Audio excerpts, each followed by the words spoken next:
Covert culture cops drop in for a chilling home visit with threat of $346,000 fine. Public service investigators armed with rare search, seizure and entry powers are using draconian culture heritage laws to threaten Victorian rock climbers and others with heavy fines of more than $346,000 per offence.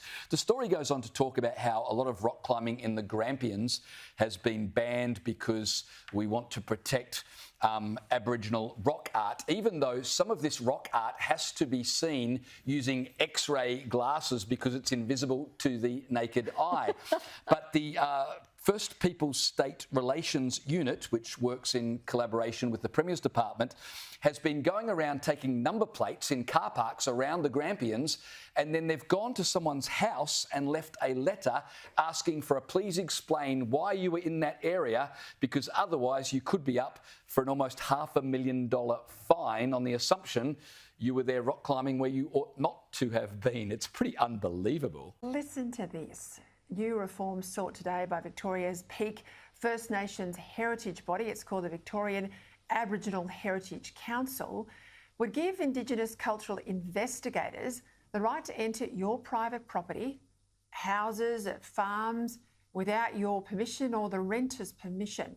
And this, of course, comes after yesterday it was revealed that rock climbers at the Grampians have been threatened with $346,000 fines for allegedly breaching cultural laws there. Now, this is shocking. No one voted for this. It was not on the table. And it's where Indigenous activism is being used as a battering ram to break apart private property rights and stop all of us enjoying the outdoors. Our private property rights, I mean, they are the mainstay of a democracy like ours, John Roscombe.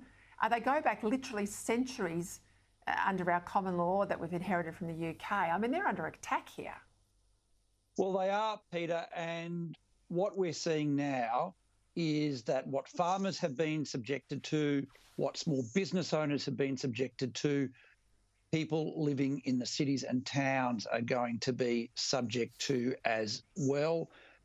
This is what happens when, if you make exceptions for special cases and say, well, we'll allow an investigator to go onto that property or this property, then you create a precedent, and that's what we're now seeing. And what's alarming for me is that the Victorian government has not categorically said no to these proposals, and it needs to, because exactly as you say, our private property rights are under threat and our privacy is under threat. All for the sake of some squiggles on a rock somewhere. This is getting ridiculous. I think I'll protect the rock art by all means, but this sounds really kind of nefarious. This sounds like the sort of thing you do in Soviet Russia, not in Victoria. Yeah. Hang on a minute. I see what you did there. Larger issue here is that we have a situation where government bureaucrats have been empowered with these powers to effectively intimidate people for parking on the side of the road. I think it's absolutely outrageous. We saw during COVID what happens when you have these authorised officers with these extensive powers, and now we have it in a situation out of the Premier's own department, which is going around and effectively intimidating people. Ladies and gentlemen, they're coming after our private property rights. If you didn't hear the breaking news, it was reported in the Australian newspaper that they're pushing for Indigenous cultural investigators to have the right to go into your private property and actually investigate Aboriginal matters. For example, this is from the Australian newspaper. Indigenous cultural investigators should be free to enter private property without the owner's or renter's permission. Now, you might be like, I don't own property.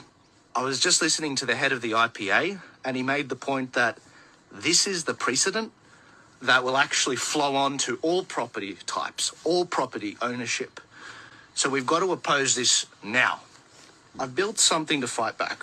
If you head to the link tpaust.com.au, I have picked the top 21 members of parliament in each state and each territory, and I've given you the ability to email them. Now, be respectful with this tool, but send these MPs a message they will not forget. Tell them what you think about the treaty process. Tell them that you voted against the voice. Tell them that you will not support them at the next election. And tell them that if they keep this up, And if they do not drop this, then at the next state election, you will not be getting their support at the next election. Give this a share, get it out there. The email process is very easy. You go in there, you click your state, it'll automatically send out an email to the top 21 members of parliament there that can drop this crap. Because if they don't drop it, we still have a vote in this country, as we saw in the referendum. You will throw them out of government at the next election. So it doesn't matter which state you're in. Send an email via this tool. Head to tpaust.com.au. So send a powerful message, send an email, be respectful, send an email to your MP using the link tpaust.com.au.